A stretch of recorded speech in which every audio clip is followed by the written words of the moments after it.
Damn, Iran getting spicy with it. Well, Egypt is 100% a legit target. Also, apparently this was like a U.S. gas storage tanker in the port, so like double legit target.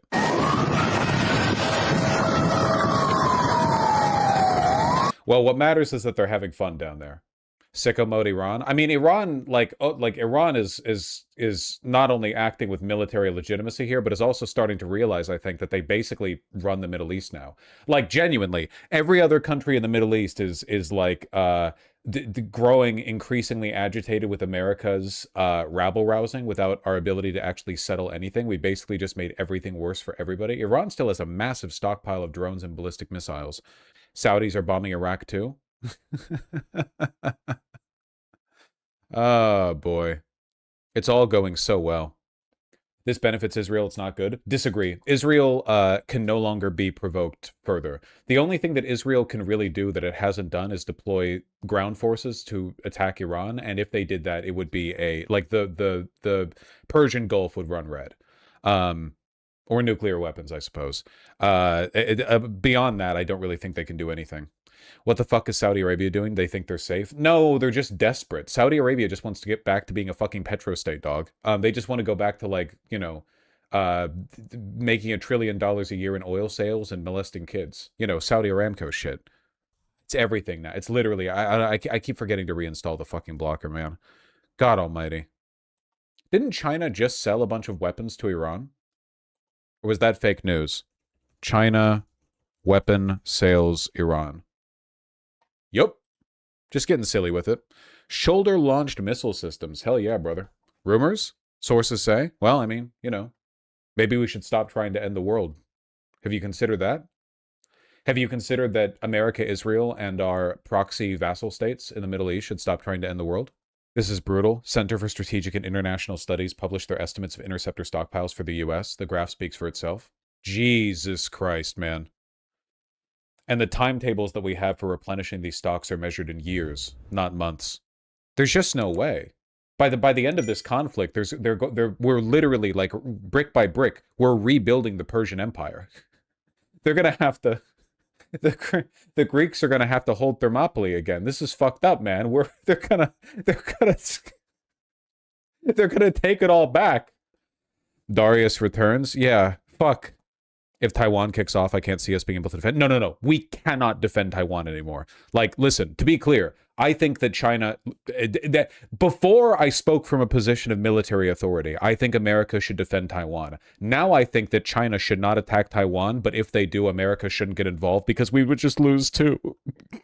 I morally, if we could stop them from taking Taiwan, I would agree with it because we have a defense pact. I just think that now we'd lose. I think we'd lose now. So I don't know if I want to I feel like it'd go badly for us. Or give Taiwan nukes. Do we even have nukes? Have we, like, sold those? Have we financialized them? Has like private equity bought up the... For all we know, the Department of Energy has like sold off the rights to maintaining our nuclear arsenal, and it's all being, like, you know, maintained by BlackRock at this point. Yeah, what they don't tell you about the Strategic Patriot Reserve is that you can't actually deplete it down to zero, because if you do the salt mines we store the Patriot missiles in will collapse. We can bring it down to maybe 400 Patriot missiles before we can't take any more out. CSIS reported the graphic on screen. Yeah, why not? No fucking interceptors, man. Enshittifications now come to air defense missiles.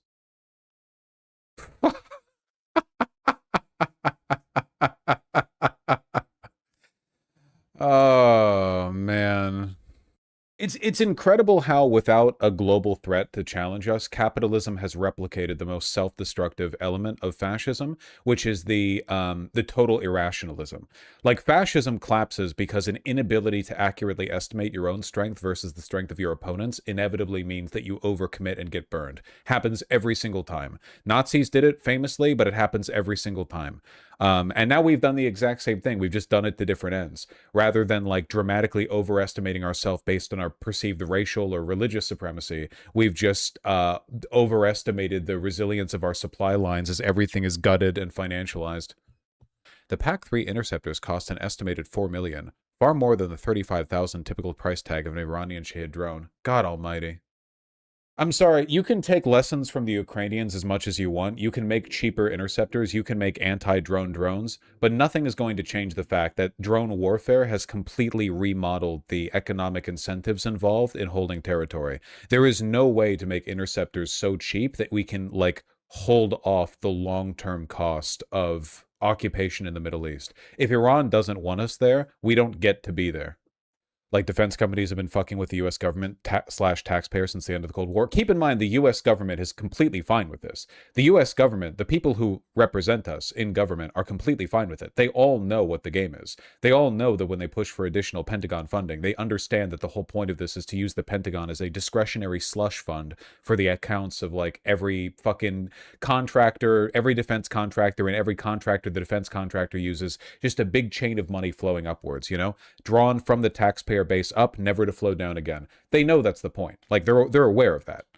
Do you think Iran could become a rallying point against U.S. imperial hegemony? Oh, for sure. No, Iran has already captured the heart. Listen, the Iranian regime, the IRGC, they're fucking evil, okay? But in terms of their anti-colonial efforts, like Iran right now is... Iran and Ukraine are like representing the same spiritual force from different ends of the hegemony, right? People across the West look at Ukraine as an example of a small, plucky nation defending itself against an overwhelming tyrannical horde from the East. And to a large extent, I think people are doing the exact same thing to Iran from the West. Right, the narrative of a small country, long, undervalued, picked on, the victim of imperial powers, with modern technology, with drones, holding critical territory and holding their own against a vastly superior military force.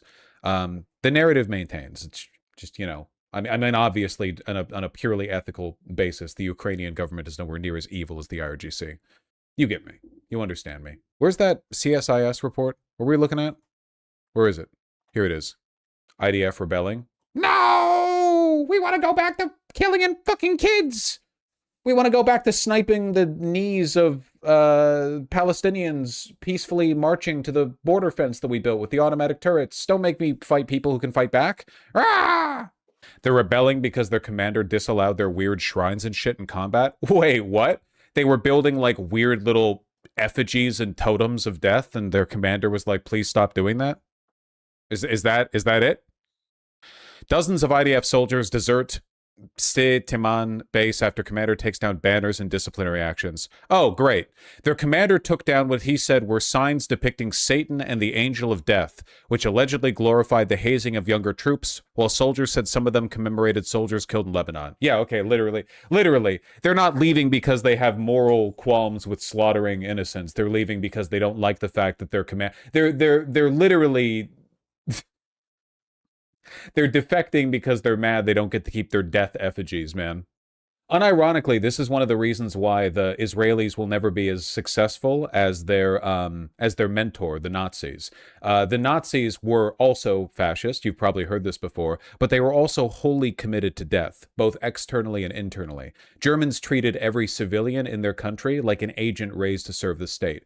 The Israelis basically have treatlerite fascism. You understand what I mean? They want to do fascism externally, but they're not willing to accept the mass internal death that fascism demands. They want to do fascism outwards, but they don't want their country to be hailed with bombs. They don't want every third man to die out there in the trenches, you know? It's like Nazis without commissars, you know, or whatever their equivalent was, the SS officers. The whole point is that, like, in the Wehrmacht, if you deserted, they would kill you.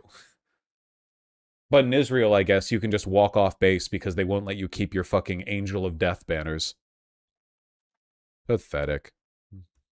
I want others to die, not me. Ah! Not even them dying, man. Just them not getting to keep their fucking creepy effigies. Have you seen the combat Torah scrolls? Torah? Sorry, not Torah. Torah scrolls? Yeah, I've seen it. It's pretty goated, to be honest with you. I'm not gonna pretend there's not some aura in here. I already knew they were fascist, religious, ethnic freaks, like ethno-supremacists, you know, like drawing the Hebrew star over the Gaza neighborhoods they've destroyed. I'm not gonna pretend it's not aura, you know? Yup. The SS under Himmler were getting wacky with it in the castle. Night ceremonies, creating new holidays, unironic blood rituals. Yep, it's been known to happen. Been known to happen. All right.